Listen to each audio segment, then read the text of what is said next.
This is exciting. Yeah, isn't it? I'm going to go with this one here.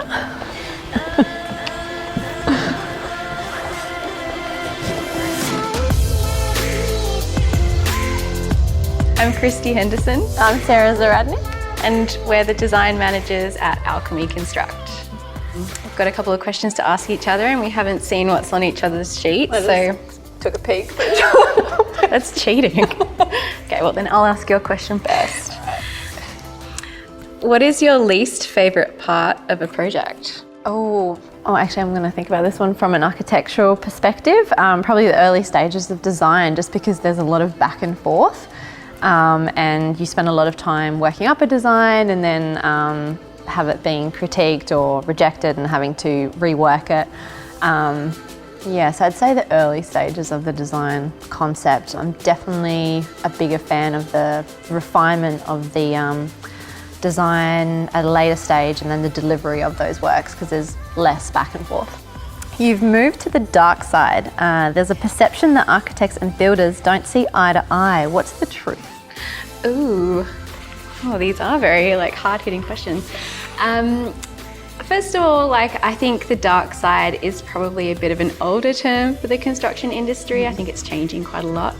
And do architects and builders see eye to eye? I think it comes down to the relationships that you have and the people that you work with. So if you're not getting much from a particular architect or you're not giving much to them, obviously it's going to be a lot harder. But as soon as you develop those relationships and you kind of empathize, I guess, working previously on the architectural side, you sort of empathize where they're coming from. And I don't know, I think the process is a lot more fluid now than it was before. So in a long story short, I think that the relationships between architects and construction is a lot more harmonious. Yeah, these days, it depends on, you really have to foster those relationships early on, and that's a difficult part, I guess, in the process as well, working with all the different disciplines and maintaining those relationships. Yeah, but I think we're lucky because we've seen the other side, that it really helps us now that we're on the dark/light side. Yeah, there's a little bit more sensitivity. I feel like you feel a lot more for the architects when you're asking to, I guess, work up some of those, RFI responses or design changes, and when you know how much work is involved in doing that. Yeah. Tattoos, bikie gangs, catcalling. What are the biggest industry myths that you can bust? The biggest myth for me is the site managers, the brutality, I guess, in dealing with the site managers, especially from working within the construction company. I think all the site managers that I've worked with or gotten to know at Alchemy, they're all really lovely people. They have a different approach, I guess, when dealing with some of the contractors, but they're all really lovely people. So I think just the brutality, they're like big teddy bears. They're softer than they look. Yeah, and I think from my perspective, maybe coming into it, it's always seen as more of a man's world, and just the amount of women and the contribution that they're having into construction, and how I think it's changing it slowly, slightly, but it's continuously evolving, I think, because it's really moved on from that mindset of being a man's world. And especially at Alchemy too, it's so progressive, and I feel like the site managers that we've got on board, just specifically talking about site managers, they're all quite supportive as well. Especially from a contract admin sort of perspective. Yeah, I agree. Everyone's very, very easy to work with, very kind. It's a really progressive way to work in the construction industry. As a female, how did you feel about breaking into a largely male-dominated industry?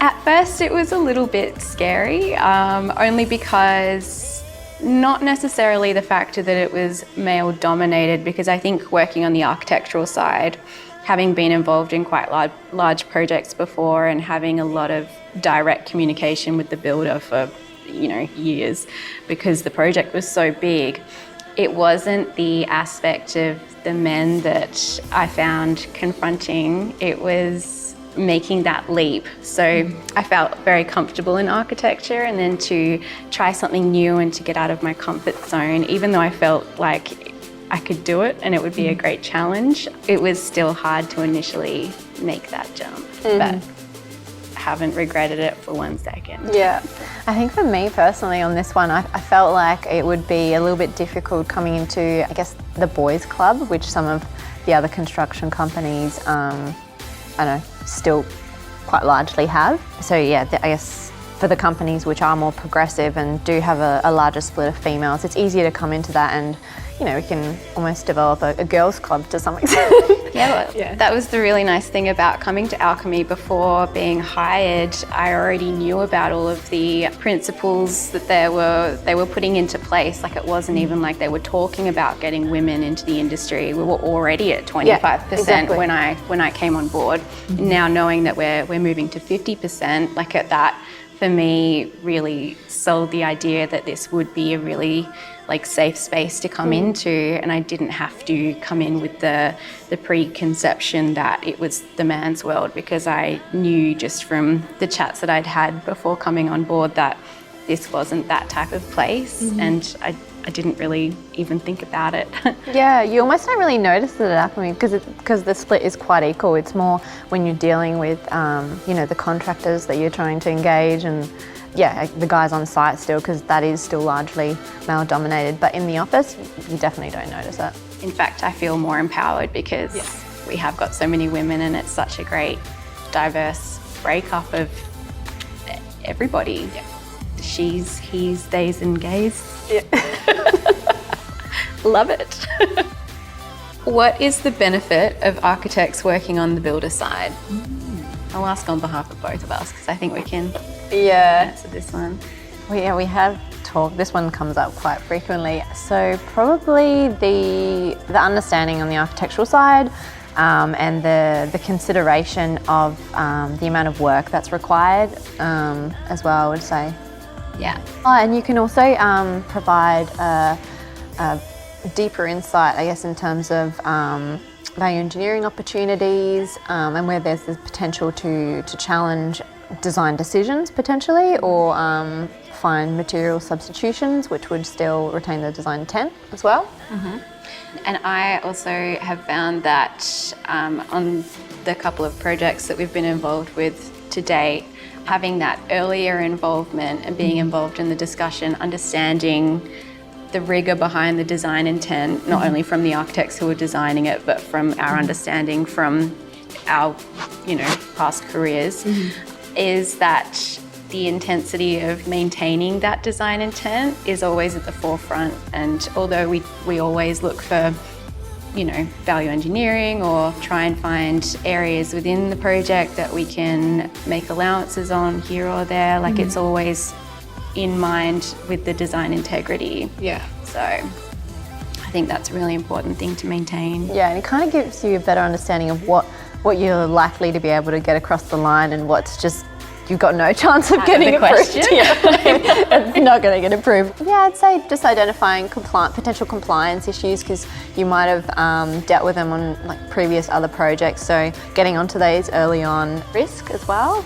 Yeah, being able to catch items that you can pick up in the drawings that might pose a risk. So mitigating risks earlier on or before they get on site, that's a massive one. Yeah. Just having that previous knowledge that helps you kind of understand where the client decision-making process is at, why they decided to have certain design elements in there, especially in terms of functionality, and it gives us the ability to ask specific questions back to the architects, so we understand that process and can make informed decisions. Yeah, definitely. While we're reviewing the documents at the same time. So, yeah. All right, let's go to the next one. How has or is the industry changed since you started working in it?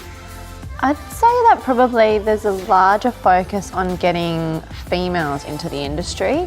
That's what I was thinking as well. Yeah, than there was earlier. It's sort of the trend at the moment, which we can capitalise on. We are capitalising on to some extent. But yeah, you then also have to deliver on that.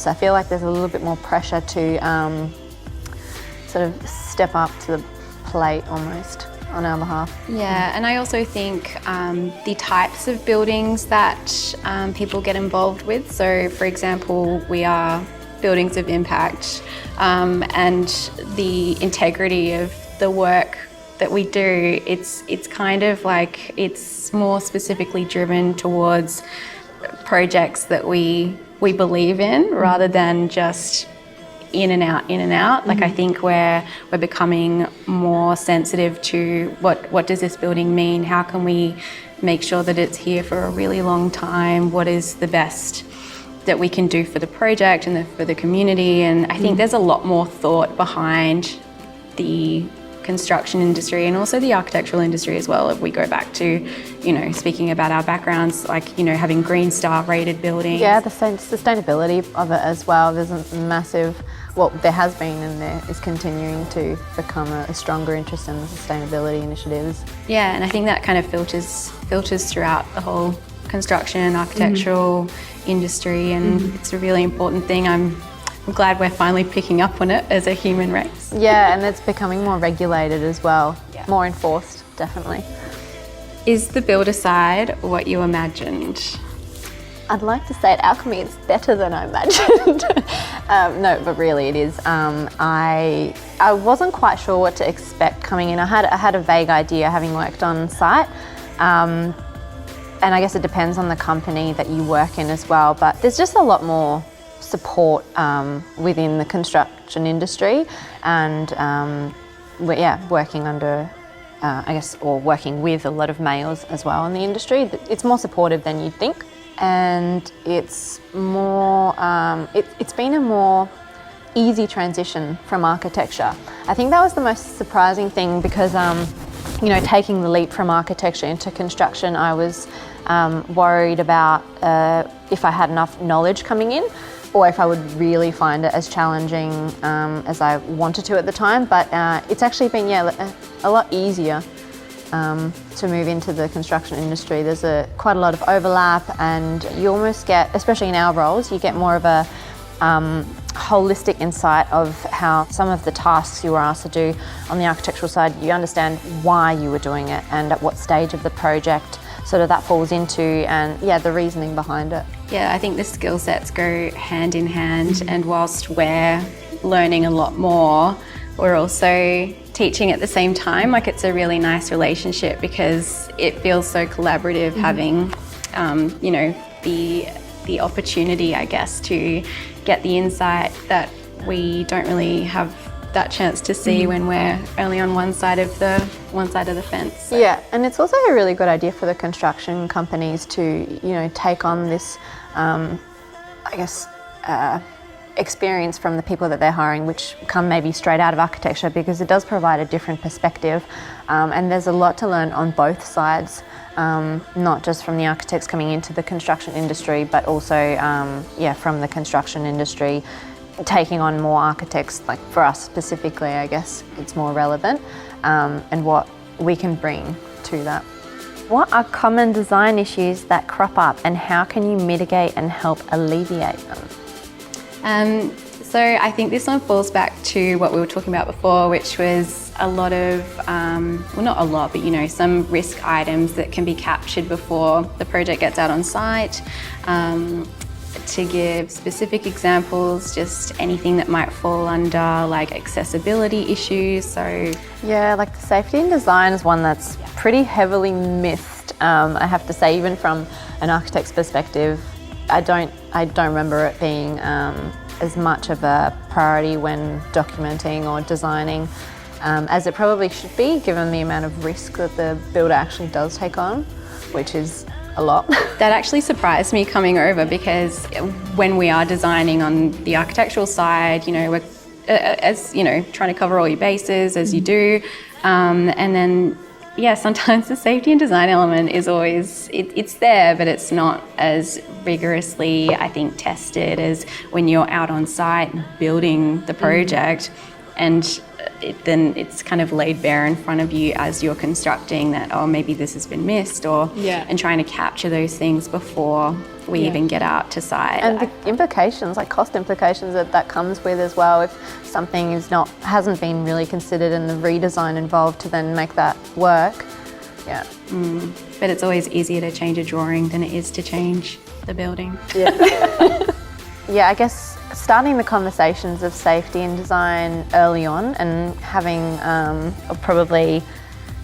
instigating that initial review process and being part of that, so the builders being part of that review and assessment.